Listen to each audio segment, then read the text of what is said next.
ऐसा व्हाट्सएप चलाती हो तुम? हाँ ऑफ कोर्स, कौन नहीं चलाता। कितने साल से? बहुत साल हो गए। पर मैं तुम्हें एक ऐसी चीज बताऊंगा ना जो शायद ही कभी तुमने व्हाट्सएप में नोटिस किया। क्या? फोन देना। ये लो। व्हाट्सएप ओपन करो, 3 डॉट पर टैप करो और फिर जाओ सेटिंग्स में। यहाँ दिखेगा नोटिफिकेशंस, इस पर टैप करो। यहाँ 3 ऑप्शन दिखेंगे, मैसेज, ग्रुप और कॉल्स।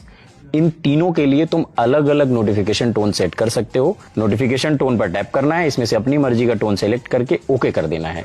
ये सेम चीज मैसेज, ग्रुप और कॉल तीनों के लिए कर सकते हो। आप तीनों के लिए अलग अलग टोन सेट कर सकते हो या तीनों के लिए सिर्फ एक टोन सेट कर सकते हो, फोन के बाकी नोटिफिकेशन टोन से अलग। है ना सही चीज? बहुत बढ़िया है अवनीश, कहाँ से ढूंढ के लाते तुम ऐसा आइडिया? अरे मैं कहां से लाता हूं ये छोड़ो, हम आपके पास ऐसी बढ़िया चीजें लाते रहेंगे। आपको टेक्लूसिव को फॉलो करना है।